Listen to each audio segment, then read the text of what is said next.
The Say Something podcast is brought to you by amomentwithmorris.com and blackblueprints.com. That's blackblueprints with a Z.com.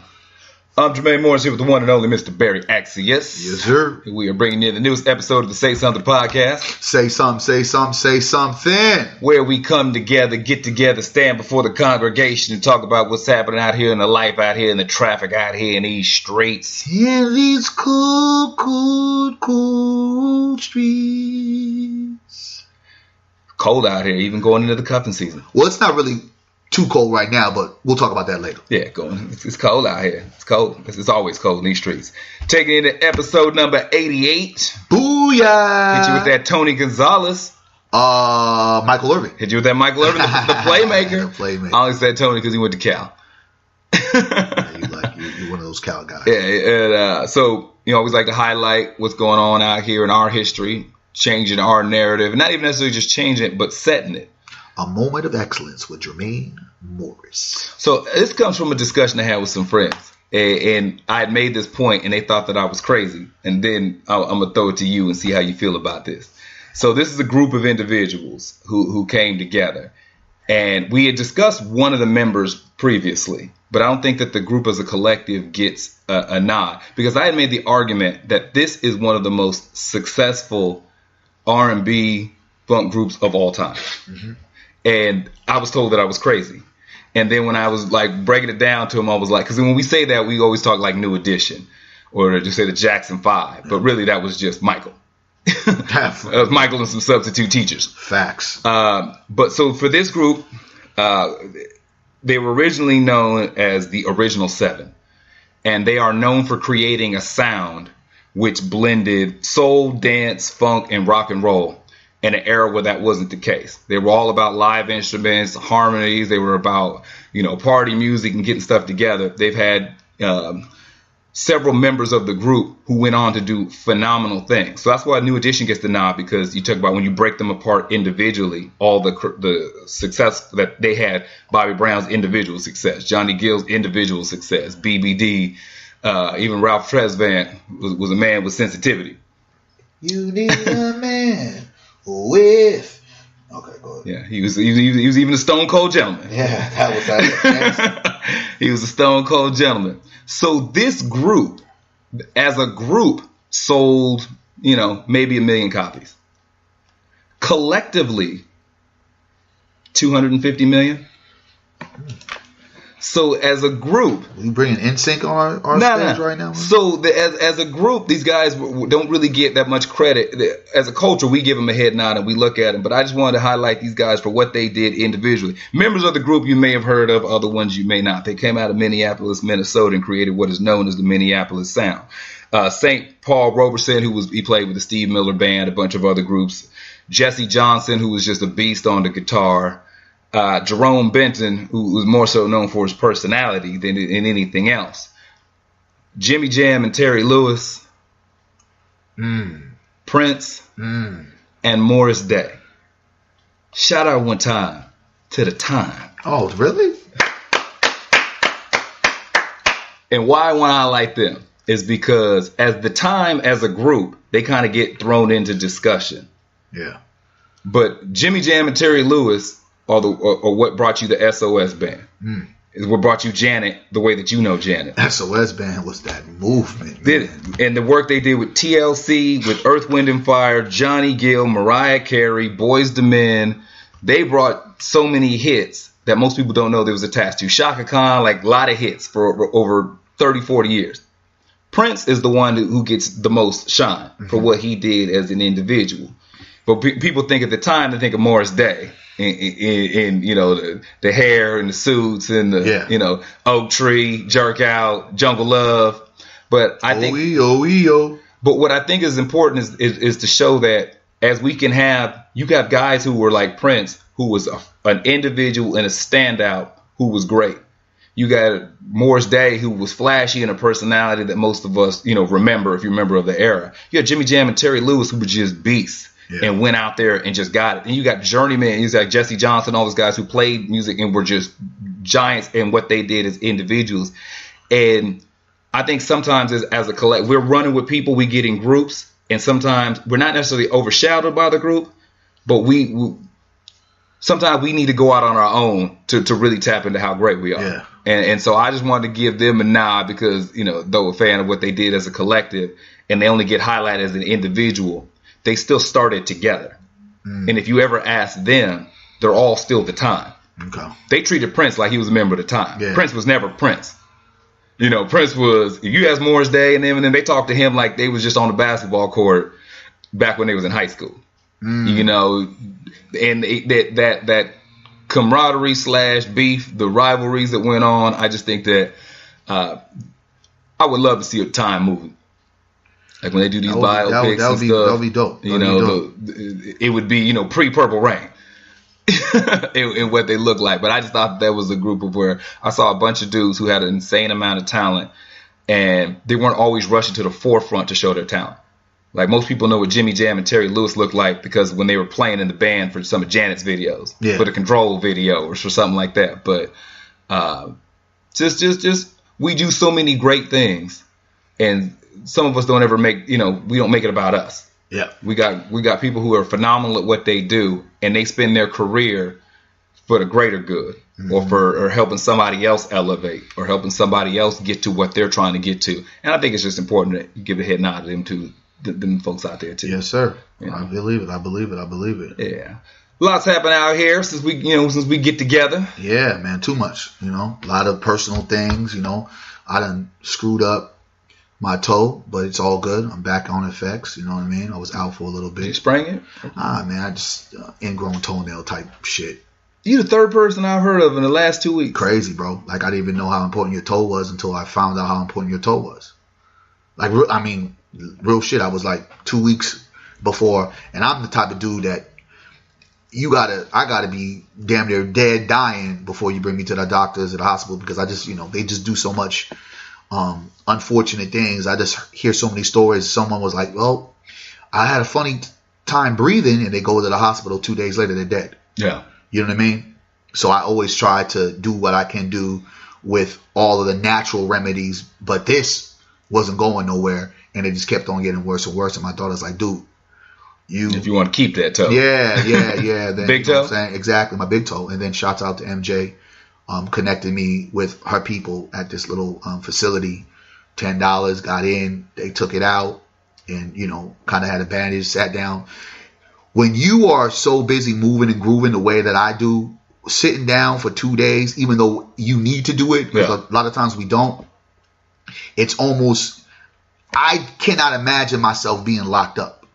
Like I was talking to my young, you know what I'm saying? I was talking to my youngsters. 23 hours out the day. Bro, I was talking to one of my youngsters just the other day, and I said, there is no way you want to be anywhere in a place that locks you down for about 23 hours out the day, where you can only take a shower once or twice a week, where you have to be in the same cell where someone takes a shit. And you know how, like, when you take a shit, I know I'm being real graphic, you could walk out that bathroom, close the door, spray your air freshener, go about your life. You go about your life and not even worry about that, but you gotta stay right there. And at the end of the day, that's worse, it's somebody else doing it too. That's what I'm saying. Yeah. And at the end of the day, like, there's no chicks besides the COs that walk around. There's no chicks in fucking prison and jail. It's like, that's a place that I continue to say I don't want to be. So I say this to say that, you really are aware of your freedom, and when you are kind of disabled in a sense, which I was for a little bit, and told to be said, you got to sit it out if you want to really heal it properly. We can do a lot of stuff because it's beautiful. We can get on the line and do a lot of the work that we do. But when you want to get up and go and you can't get up and go, that shit was hard for me. And I cannot imagine being in cell block 2, 3, 4, 5 with Bobo Johnson, you know what I mean? Yeah. And being told what to do daily. That shit's crazy. Sleeping with your face next to the toilet. You don't know. No, I mean, I'm just saying. Though, I know. It's like no comfortable pillows, no comfortable comforter, no comfortable bed. I know me. I'm not built for prison. You know what I'm saying? I can't visit you at the time. I can't call people when I want. No part of me wants no part of that. And I think that sometimes, when we think about how we celebrate ignorance and how we embrace the culture of prison life, jail life, whatever. Like how it's like, yo, I did 12 years in Attica. Or yo, bro, you don't even know how real it is because I'm 10 years in Rikers, B. 10 years. It's like, to me, like, yo, you are a 12-year and a 10-year idiot to me at times. Like, you right. I don't know nothing about that.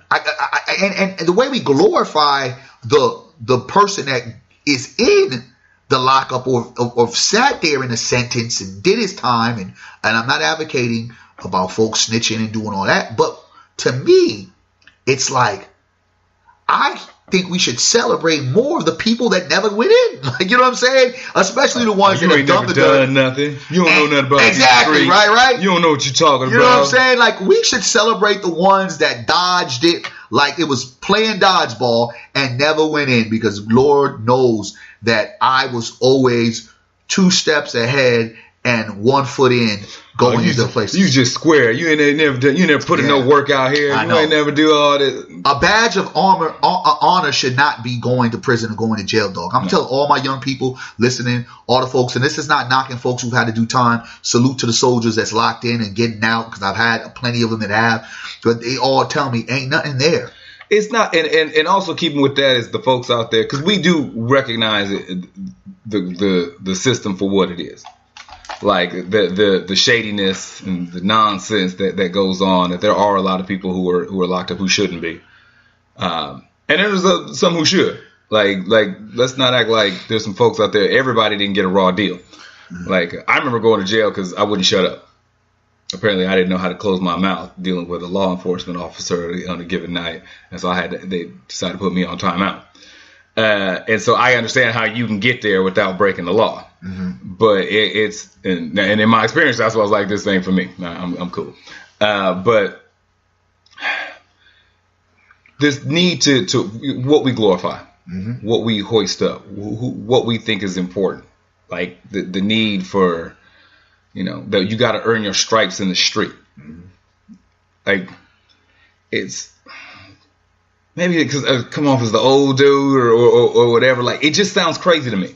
And maybe it's because I grew up in an area where the person who was going to jail or the person who was committing crimes, that was like the leper of the community. Yeah. Like, that wasn't the dude who was like, oh, I want to be like him. That was the dude where, see what'll happen to you if you don't, that's going to be you out there.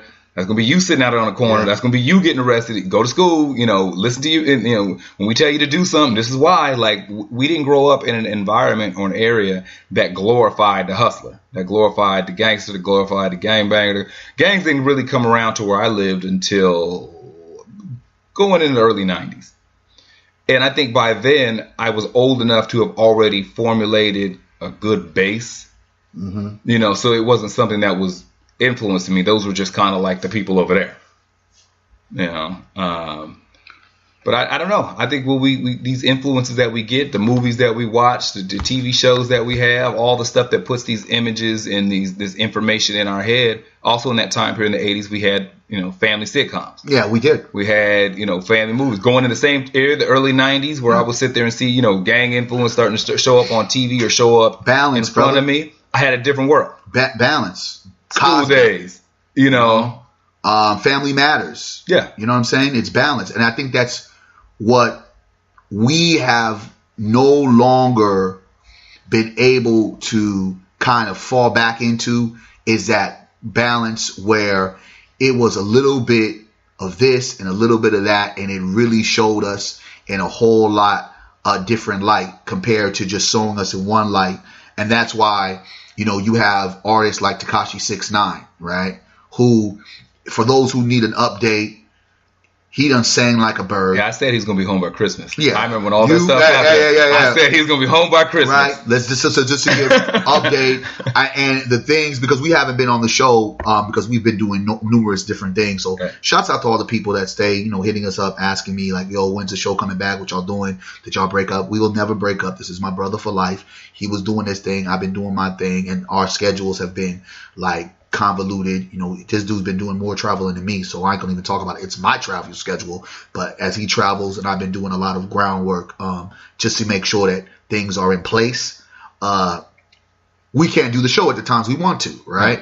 So as we talked about Tekashi 6ix9ine, the young bull that came out harder than a rock, was a fraudulent individual. You and I, CB4 like a motherfucker, the rainbow gangster or the clout chaser. You and I talked about how perpetuating this dude and his fuckery, it really exposes so many different things about us as a culture. But how does a person like this become a culture vulture in our culture and does so much damage, and then turn around, as everyone should know at this particular time, because it's been, national news, and I know it's old, but I just wanted to, it speaks to volumes on what we're going to be talking about, is how he snitched and ratted on everybody. But then you come to find out there were more rats than just him. And then the people that were really solid, like his manager, who stood up, and salute to Shotty, who I really have seen in a different light, even though he was the OG that should have thought better and should have been smarter. The levels of his stand-up, because he's chosen that life, was not to really break and say, you know what, I'm going to rat on this, because he could have easily done that. Yeah. Because in some of the stuff, I've been so fascinated by just listening to it all day, because it's just like everything black people touch and we're not careful with, and let other people and get it into the wrong hands of other people, it just dissolves, it falls apart. So them being in the same crew, there were already a federal indictment with some of the guys that end up robbing Tekashi 6ix9ine. Yeah. And one of the major informants of Tekashi 6ix9ine was his driver that recorded him actually being kidnapped. So the lie that he spoke upon about he got robbed was literally, he got robbed by people he knew. The individuals that he himself snitched on, because be careful of what you say that Tekashi 6ix9ine brought down the whole Treyway. No, it was actually other individuals that were informants working with the feds. It was also a former police officer in NYPD that was involved in some of the drug trafficking. Yeah. The shit was deep. Yeah. That the guys that ended up kidnapping him, they ended up pretty much getting a life sentence. And with Tekashi 6ix9ine, because of what he's done, he's now been told, to me, waiting to sign a $10 million record deal, yep, as well as saying he doesn't want to live the life under siege where he would be wished away as Johnny Brasco.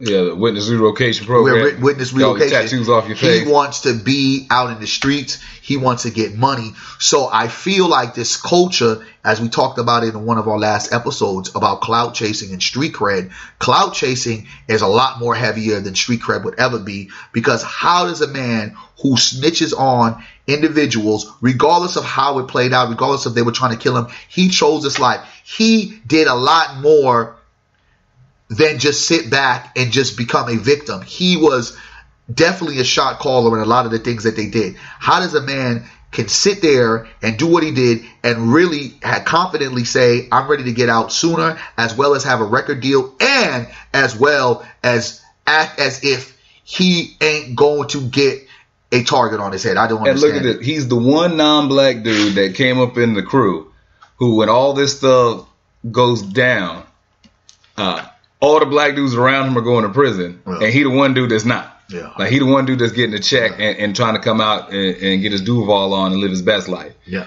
And I mean, I remember it was like, I remember when he got busted, I said, this dude's gonna tell. And they were like, okay, well, what's the stipulation? You got to give up 10 names and get 10 convictions. Yeah.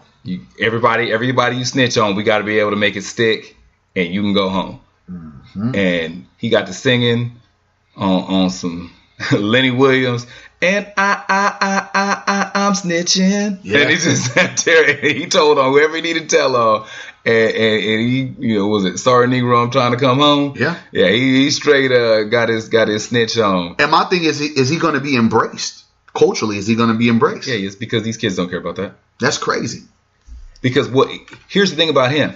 He not only will he be embraced, he'll be bigger than he was before.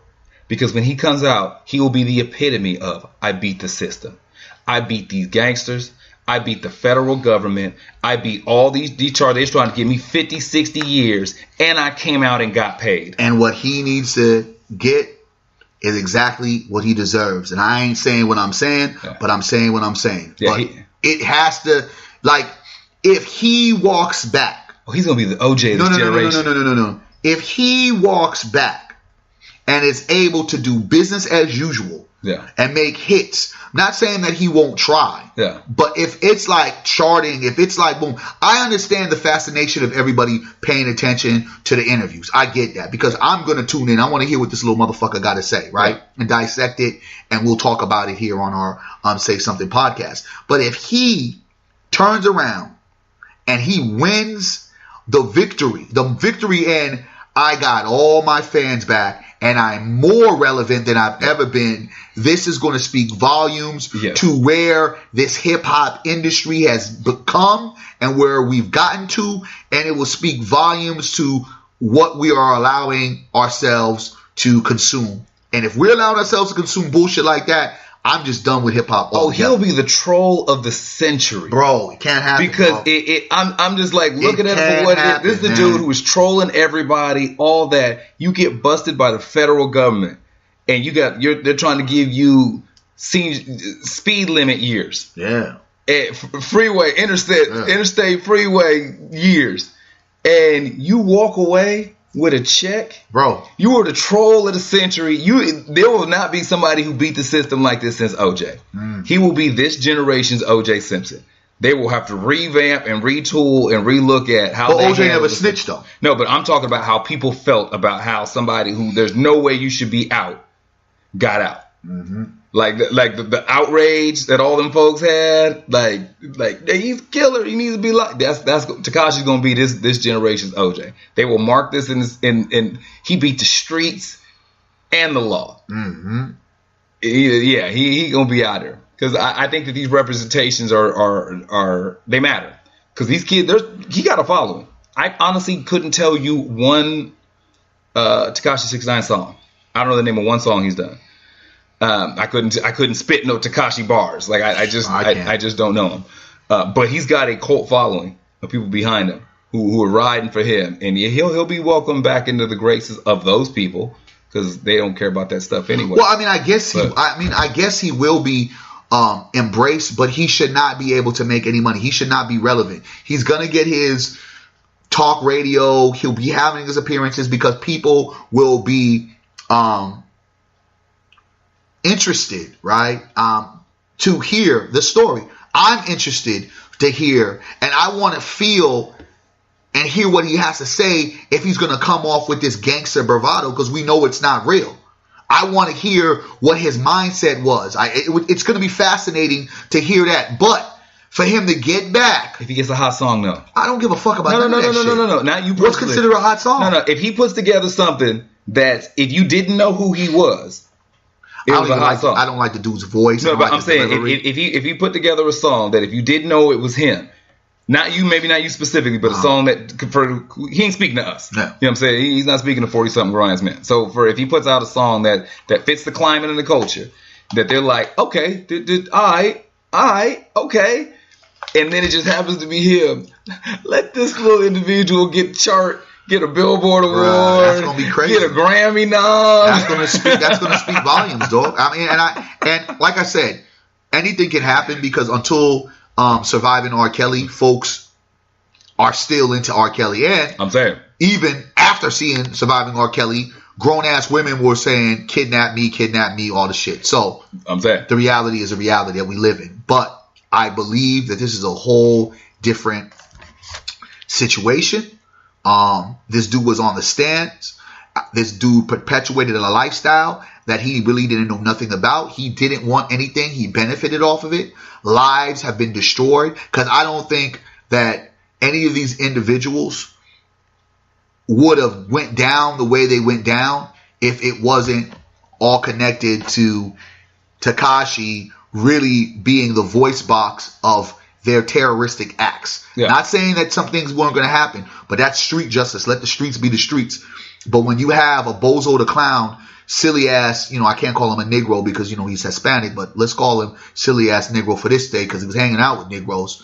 When you have him moving and still being able to benefit while others are being able to have serving hard time and now is going to make millions. If that's not a slap in the face, that's just as bad as Bryce Harper, who left the Washington Nationals to the Philadelphia Phillies, and right now the Washington Nationals are in the World Series. Kill. 2 games away from winning the World Series. Okay, it's going to hurt. So take this is an interesting way to look at it. So you take the Tekashi dude who was CB4 in it, to claiming all this dirt, and then doing some dirt himself. All of a sudden he gets pinched and he decides that he's going to start snitching. There was a person in our pop culture era who was not only, he wasn't CB4 in it, who was just doing the most dirt on some ruthless stuff, whatever. And when he got popped, he started doing the exact same snitching. And we looked at this dude as like a gangster. Mm-hmm. How many folks wanted to be Nino Brown in the 90s? Ooh, everybody.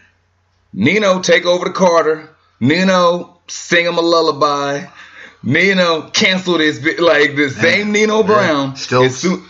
As soon as he got on the stand, though, look, Miss Charles. Yeah. It's bigger than Nino Brown. I'm gonna take down everything. Oh! If I'm going to, it was the light skinned educated brother from the bank. As soon as he got on the stand, he was pointing folk. He literally stood up and pointed dude out in the crowd and said it was him. He was saying, "I'm taking everybody down," and he snitched like Tekashi like no other. But folks still wanted to be Nino.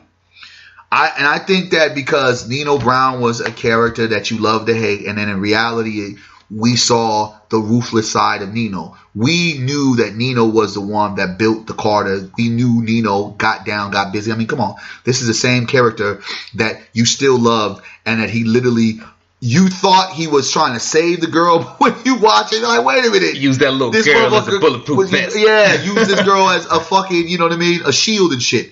I just think that when you preference a Tekashi 6ix9ine for all of the trolling, Nino wasn't a troll. He was about that life. And then when you look at this dude, like, dude, who the fuck are you? I think that's what makes it harder. Nino Brown was embraced. I don't even think we talk about that scene, which was very important. But a lot of snitches, there's a lot of snitches, Alpo just got out, that have done what they've done, but it been embraced. And maybe it would be different if Tekashi 6ix9ine had some real true dirt, like did the dirt, not was a shot caller. It would be different. But I believe his rainbow character was fraud from the beginning. Would it have been different if Tekashi was black?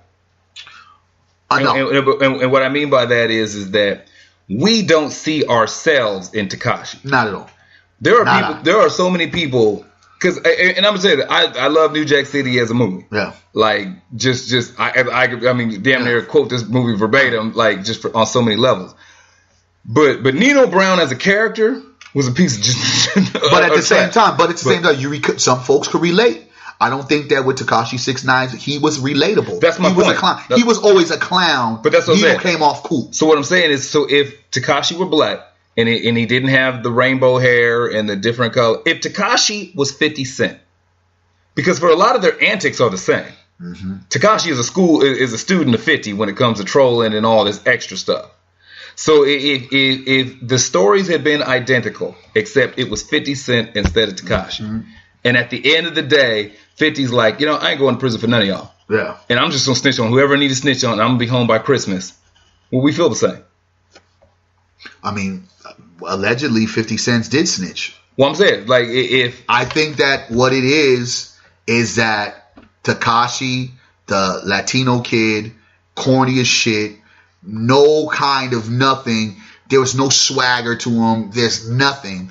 50 Cent, the Nino Browns, these other characters that Alpos, these other characters that have been connected to snitching, or some folks that have snitched, or we know, and even Sammy the Bull, one of the greatest snitches of our time. These guys were really who they were. Instead of alleged anything, it was like their hands were dirty. They was really in that lifestyle. So I think that they get more of a pass than anything. That's my point. Doesn't that make it worse though? Nah, I don't know. Like it's one thing if you never did anything, you didn't got no dirt. There's no dirt on your hands. You just been talking all this craziness. Snitching is still in alignment because you wasn't about that life anyway. Yeah. Like, I'm not about to go to prison for some stuff I didn't do. Yeah. Like, I'm going to tell on all y'all because I didn't kill anybody. I wasn't moving weight. I wasn't hurting kids. I wasn't slapping up women. I didn't do none of that. So I'm not about to go down because that's how y'all wanted to live. I think if you're the dude who does have bodies in the ground, you did all that, and then when it comes time for self-preservation, you just like, nah, that wasn't me. That was Rick. Nah, that was Tony and Craig. That to me is worse. No. Because if you did all this dirt, now all of a sudden when it's time to do some time, now you ain't about that life no more. To me, that's worse than a dude who wasn't never about that life and just stayed consistent. Mm-hmm. I mean, I think that for me, I'm happy that when I was doing what I was doing, I never got put in a position to kind of say, hey, 40 or take a few of these rugrats that have done you dirty, because the codes of the streets, there ain't no codes. And that's the difference of what it is today from now and when it was codes, and when really we wouldn't even have a conversation about a snitch. Like literally we're talking about a snitch.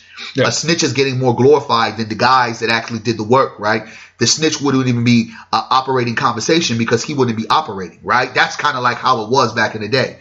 But my idea of how brothers have been able to escape it, we talk about a fictional character. Again, he was a fictional character, Nino Brown. We also look at that like, well, shit, that was him being strategic. Because we believe in what Nino Brown did. These other guys, we believed and we seen the dirt. They were just being strategic in their strategy, where with Tekashi 6ix9ine, it was just a lame being a lame and a lame doing some lame shit. It should be all the same, relevantly, right? Because you went in, and even T.I. Folks have put that cloud over him because folks are saying, well, how the hell did you, as a felon, with all those military style weapons that you were enforcing these weapons like you were about to have a freaking army brigade in Atlanta. Yeah. How do you get away from that? So there's all these convoluted stories of individuals, but I think that we embrace their cool and embrace some of their cred that they already have, where Tekashi never had none of that shit. See, I guess maybe that's the weird thing. Like, so just for me personally, I don't have that I don't know, call it respect or admiration, or like if you tell me you got a street life pass, yeah. I just charge it for what it is. Yeah. There's no, okay, well, you this or you that.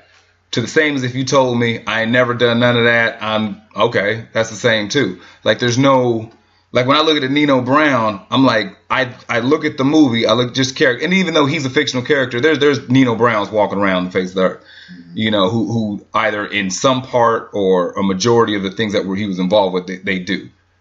You the dude that said shoot the old man because he got out of pocket. You the dude that held a little girl up to protect yourself. You the dude that, you know, canceled his broad, shot the homie in, you know, point blank range. Told I'm on the run, G. My brother's keeper. Yeah. You know what I'm saying? Like you that dude. Okay, I don't give you respect for snitching to save yourself because I didn't have respect for you for the other stuff you did. Mm-hmm.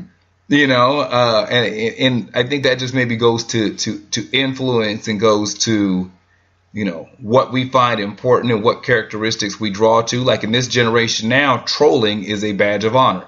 If you can get under somebody's skin, if you can get at somebody and you strike that little nerve, yeah. You know, that's a win. Trolling can get you killed. Clout chasing can get you wins. But in this generation, a successful troll attempt is a win. And that was like Tekashi 6ix9ine. Yeah, like I don't know you, you don't know me, but I'm gonna say some stuff to you to get you in your feelings and hopefully get you out your character. That's a win. And then the thing about it is, before, back in our days, you'd have to confront that person. Yeah, you couldn't internet from 5,000 miles away. Now and that's why it's become a very dangerous culture, because I have had a lot more people dislike me, not because they knew me, but because of what I said on social media. Yeah. And then when they finally meet me, it's different, right? Or because of what I said and someone was turned off from what I said, that person would kind of like, yeah, I don't like that dude, but never have met me. Yeah, I heard him say something about this, and then because of some just out of context, I heard two sentences he said one time, and that must be who he is. Don't matter how much we have done the right thing or doing the right stuff for my family, our community, living with purpose, whatever, they will sit there and will take a simple post on whatever social media platform and say, I know this person and that's why I don't like them. And that's what our generation has become. It's very fickle. And you can barely say anything without offending something. It is very sensitive. And I believe that when you hear someone who believes that all these guys are turning against them say 43 years, would you snitch? You know what I mean? But me, I would have never put myself in that predicament because I fortunately always saw the writing on the wall, the ending of the movie before it came. Okay, so speaking with that, so when New Jack City was in the 90s, the music, the clothes, the attitude, Man. you know, he was the Black Scarface. Yes. And you know, that's really who the character was based after. Yeah. That I mean, character. even think about Scarface. He killed his best friend. Yeah, that's what I'm saying. That's what I'm saying. But we still love Scarface. That's New Jack City. The movie is the black adaptation of Scarface. Well, actually, it was based on a real, actual drug dealer, Felix Mitchell, out there in the Bay Area. I'm saying when they filmed the movie. Yeah, I'm just saying, the idea. But I'm saying like the Carter, like the that was like real, like the adaptation of that as well was some real, like true to life shit that was documented in Oakland. Yeah. But go ahead. So what that impact had on a generation of people who wanted to be Nino and the whole nine. Yeah, we all wanted to be Gene Money or Nino Brown. So now, as they're talking about the remake, Rockabye Baby, as they're talking about the remake of remaking that movie, reboot, huh? For this generation, is this the type of stuff that we want remade? Now, and I'm not talking about our love for the original, because I honestly don't think you're going to get who you got. Michael B. Jordan going to play Wesley? I just don't even. I don't even want to see.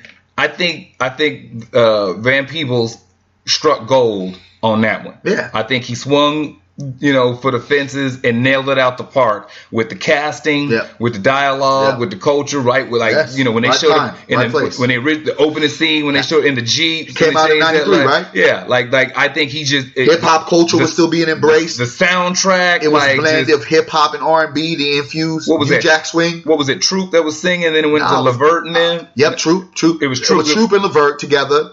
When it was like Troop was singing at the corner, then Levert was under the bridge, whatever. Like they just had it was just perfect. I just remember the club scene when they first come. You had Dougie Fresh playing and Slick Rick, and then you had Guy in there. I think Mario Van Peebles just it was raw. He just killed it. You were not going to be able to recapture that rawness because this era is not built, nor do they have that flavor to be able to recreate that. I don't want to see the cast of Black Panthers New Jack City.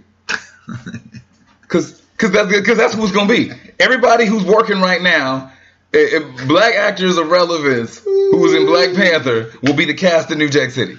It's not going to work. I don't even know who the light-skinned brother they'll bring in. I don't even know who the light-skinned now dude is. And if you were going to do that, you should have done it 2 years after, when it was still where you could have had a good sequel that would have made sense. I'm just saying if you were, because there's certain movies that you don't touch. Remember when they went and did Carlito's Way? I heard about it. I didn't even watch it. Exactly. Carlito's Way, the original, was a classic with Al Pacino, of course. Yeah. Then they tried to Remember me, Benny Blanco from the Bronx. They tried to do the second version of it, and I still haven't been. Movie? Yeah, and I still haven't been able to watch that movie or really take it seriously because it's like Carlito's Revenge or some shit like that. Some shit should just be left alone. And New Jack City is one of those classic joints that is monumental in our black culture and our history for the goods and for the bads of it. But it really resonated in us so much because, one, we weren't getting movies like that. Two, it really had some breakout stars in there, and it infused R&B and hip hop in such a way that had not been done yet. I feel like on a screen on the movies, to where it really catapulted not only the actors but a lot of the entertainers that were there. They became household names. The soundtrack is everybody's one hit wonder. Christopher Williams. Color Me Bad. All their biggest hits. You thought their boys were all black, and then you come to find out, you get disappointed. Yeah, all their biggest hits came off that soundtrack. I'm just saying. Yeah. I don't think you could. There's certain characters, dog. No one could ever play Bishop in Juice with Tupac. No one can ever play Nino Brown the way Wesley Snipes played him. I just don't see. Who's even? We just talked. Who's even in the market to be Nino Brown? Who's in the market to play Pookie? like Chris Rock did. I don't even know. I don't know. He played a real good role. He did. I'm just saying, who would be in the market to play G Money? I think you could find a G Money. I think, G Money. There's he's never been highlighted, but that's an unsung hero. Alan Payne. Give a little round, Alan Payne. Alan Payne is an unsung hero. He's a journeyman and a role player. He was a hot pick for a 2.5 seconds, but that again. I mean, the wave of black movies that should have came out of that, and that's what I was frustrated about. We had some great quality movies, and it just didn't get. He was the second string light skinned cat. Listen, he was winning. Code Legends, Jason's Lyric. Yeah, Jason's Lyric was excellent, but it just didn't. Those folks weren't able to get the kind of success that some of the other ones because there wasn't enough, movies in place for them to Light be. Light Skin Brothers was out by the time he was. Not only the Light Skin Brothers was out, but there wasn't enough black movie directors and producers to put out content that was being embraced by the larger, movie studios. Also, with that being said, shouts out to the brother Tyler Perry for getting his film studio black owned in Atlanta. That's black excellence right there. So hopefully that will change, and it's just not a whole bunch of Tyler Perry based films, but he will really engage into different black producers and directors. Like a real studio, and really have a lot more different content that we can really not have to have a remake or redo of a classic that I don't think any of us, well, at least I don't want to redo, because I can imagine the kind of fuckery this movie would bring. Yeah, because there's going to have to be the gay character. There's going to have to be... it's going to be CMB's got to be multicultural. Yep. Old girl's now going to be Latina. You know what I mean? There's going to be you're going to have to switch it up, because now when you talk about these pivotal movies and these personas that we came to become familiar with and gravitate to, they're also talking about the remake of Set It Off, the Jada Pinkett, Queen Latifah, Vivica A. Fox, and who's the other sisters in that movie? Jada, Vivica, Queen Latifah. Who's the fourth sister? Set It Off. Jada, the fourth sister. It was funny. The fourth sister that was in there that we forgetting is the one that actually blew up more than all of them, aside to like Queen Latifah and Jada. But they're remaking that movie. So I'm remaking Set It Off. And Jesus Christ, bro! Another movie that with Queen Latifah playing the role that she played, with Vivica Fox in all her beauty was playing the role that she played. And I want to say it was Kimberly. Was it Kimberly Elise? Yeah, Kimberly Elise, because she really blew up after that movie as well. No,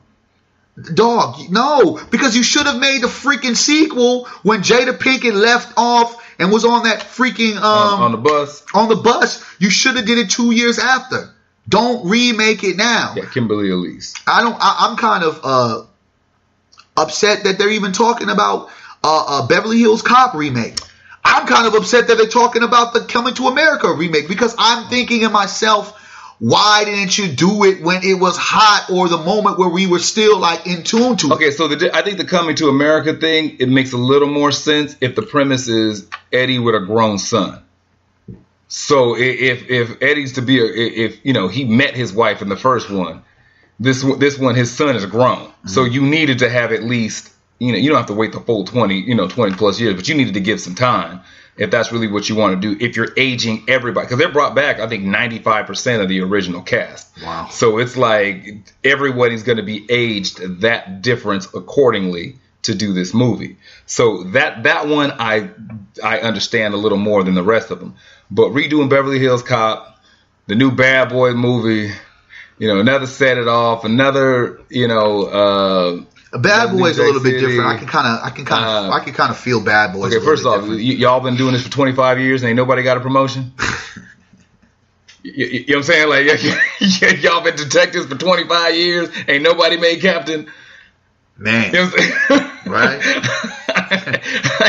You better be Lieutenant Mike Lowry when he show up. I don't know what's gonna be that, brother. I mean, I get it, but I mean, really? I get it, but I don't get Martin it. Been trying to quit for the last 15 years. I get it. Is Martin gonna have the same sexy wife? I don't know. I would Teresa Randall. Yeah. I don't know. Teresa Randall was a good thing. Yeah. I don't know if she, how deep. I know that the white dude, the captain, he's in there, and Will and Martin. Well, I mean, listen. So I don't know what. But the if we doing remakes, I mean, one remake that would be very relevant right now is Jungle Fever. We might as well fucking make Jungle Fever. That's every movie now. Yeah? I'm just saying, we might as well go ahead and just put it in and see Jungle Fever now. See how it works out this time. I'm just saying. Wouldn't that what Get Out was? A little bit of what it was that. And then you have a different perspective of it, but then that ultimately was. You have Jungle Fever's not coming out, folks. But we have all those different remakes. There was some other remakes that they're about to do. Like some other I don't know why they're taking so long, but you know what I also think it is because black culture is so damn prominent right now that they feel like they have an opportunity to just really make amends and make some real money. They were not trusting the value of the black dollar. Now they are, and they're taking a shot and saying, let's go for gusto. Hey, they got Rush Hour 4 coming. No, they don't. They're making Rush Hour 4. For what? Because Jackie Chan is still alive, and they want to make sure they get that money while he's still alive. And they're also trying to make another Friday, right? They've been trying to do that for like ever and a day. Yeah, I think Cube gonna have to pull the trigger on that and just make it do it because they can't get Chris. Is what the issue is. Oh, Chris is still tripping? Yeah. I thought he was already signed on board. Because Cube don't pay nobody, and that's the problem. So, shout out to Ice Cube because he is it because he can't pay nobody because he ain't got the money, or he just can't pay nobody? He paid everybody roughly $5,000 to do the first Friday. Okay. And so then the movie went on to make 30-40 million off of that. So then he was rolling the dice on the first one. So then he got a budget to do the second one, and only person he paid was John Witherspoon because John had been around for the first one. Okay. So John got a 6-figure check to do the second one. Everybody else. That's when he brought in Mike Epps and the new guy. So then he go to the third time around, and he brought John with him. John got $1 million check. John got like $1 million or $2 million off that third Friday. But then he brought in Cat Williams and all those guys. So Mike Epps got a multi-picture deal instead of a bigger check. That's why he got All About the Benjamins and some other programs with Cube. So Cube didn't have to break bread on the check. So Cube knows how to keep getting people to come back to work without having because even AJ Johnson, who played Ezell, he wanted more money to do the second one. Cube said, we'll work on it. And then that's when he went and got Sticky Fingers to play Devo's cousin in the second one because he was new and he didn't have to pay him nothing. So Chris was making $20 million a movie doing Rush Hour and all that stuff. There's no way in hell he about to do no movie for no $50,000. So he's like, you want me to I'm making $20 million a piece, and I signed a 3-picture deal for Rush Hour, a $60 million off top from this one franchise. And you want me to come back and do... That's why we don't have shit, bro. Like this. That's why we don't have shit. Chris is like, nah, man, because we don't to come back and do this, man. I mean, just you talking about the story with Genuine and Tank and Tyrese, and now hearing this story. I don't know how you got this insider shit, but I appreciate you breaking down the analysis. But when you hear that story, now you really understand. On a business practice, hell yeah. Don't do it, Chris. But as a fan, and that's I'm like, come on, dog. You trying to say, do it for the culture, do it for the people. Chris is like, cut the check for the culture. Like that's wild, dog. Like, he's like, what? Why? Like, why? I came out the gates. I improv most of my scenes. I knocked it out for the same reason why I would say don't remake New Jack City is the same reason why I would say Chris don't come back and do the Friday. And at the same time, Friday can't happen again. Here's the thing. Chris Tucker, 50 years old. Come on. Ice Cube is 50 years old. But what is he going? Is Craig still living at home? Come on, man. Like they got kids now. I mean, what do we do with this shit? Yeah. Some of this stuff got to be sealed in a vault. It's a hood classic. It's a classic that we will never forget. We salute it. Leave it alone. Don't break ground on it. It's not like the Avengers where you could tell a storyline after storyline, introduce more characters, some shit that needs to be left alone. But it's very, very interesting to me how a lot of these black movies, right? It's like they're exploiting black films in such a way because it makes more sense now for the status quo because you got a lot more black people in tune. Especially they just came out with a more original movie called Black and Blue. Shouts out to the brother Deion Taylor, who's from Sacramento area. well, not originally from Sacramento, but bases his kind of whole movement in Sacramento, and it just came out. It was a pretty decent movie. I liked it. There's some things in it I was like, but at the same time, salute to all black directors and producers, because we need more black content out there. And I like the idea of original content. Yes. Like I get remakes and sequels is the same reason why they do it through. It's a proven winner. Mm-hmm. You're playing the hits. Yeah. Like what radio was in its premise. Just play the hits. And they got Matrix 4 coming back. Like they just keep doing all these remakes and reboots and sequels. And I think for us, like we just gotta. So like a Tyler Perry building his own lot to put out and if you like Tyler Perry's content or not, I respect the fact that he created his own stuff and puts out. I'm not a big fan of his work per se. Mm-hmm. Like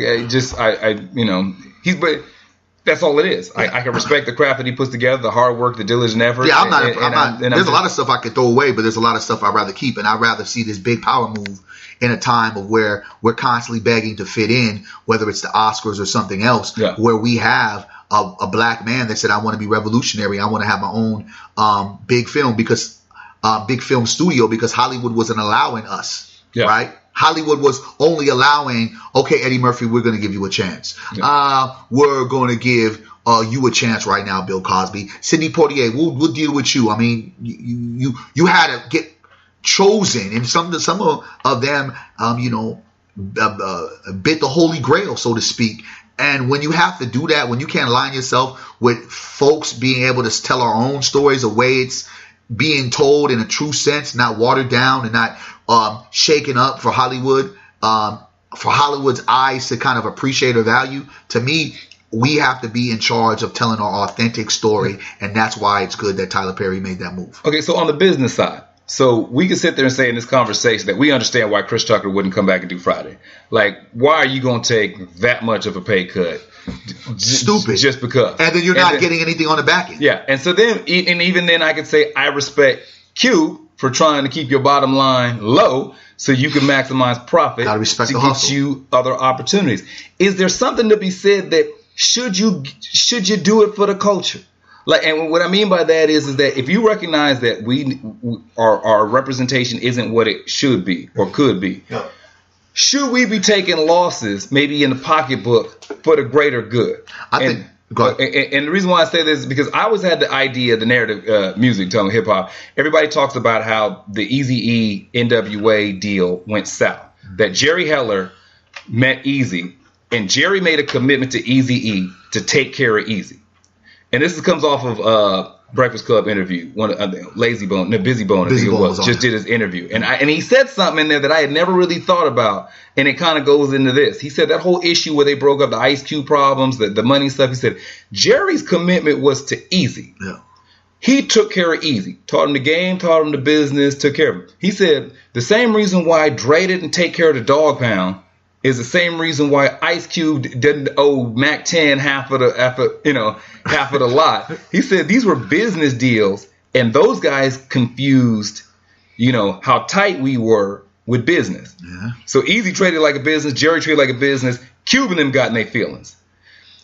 So when it comes to doing these business deals, should we be more focused on I'm gonna treat you like they're gonna treat you. I'm gonna try to undercut you bare minimum to save my money, or is there a part that should be like maybe I should give you a little more than I could, or maybe I should accept a little less than I might for the greater good of putting content out? That's a hard one because I'm dealing with that as we speak, understanding that this is nothing to do with friendships. It's about business. And that's with people that you consider friends, because you assume that folks will. And that's why, again, I'm back on my bullshit, because I can't assume nothing, and I got to be on my own business, because I can't expect the next man to help me eat. Yeah. In a perfect place and time, Eazy would have taken care of the rest of the soldiers as Jerry was taking care of him, right? In a perfect place and time. Yeah. But in this cutthroat committee that we're in, involving the emotions of things have to be limited when it comes down to business. You got to get your own shit and get your own shit correct. So I think that I'm more with Chris Tucker. It's like, if you're not going to make me an initial partner of this brand, like if I'm not going to have a 50-50 cut or at least something that's relative to the residuals that I will get, that after you pay me, I can get a kickback. Yeah. That's not for the culture, because I got to understand that too many people are being culture vultures that are for the culture, right? Yeah. We're raping ourselves in the culture that we created. And I think that's why we don't elevate, because we don't simply know how to be straight with each other. You and I will be thinking, like, say, for instance, we're doing this podcast, and right, you know, and let's say you're like the brains and the brains of this, right? But let's say I'm the person that folks really want to tune into, right? But you're the one that set it all up. Now you got a secret deal.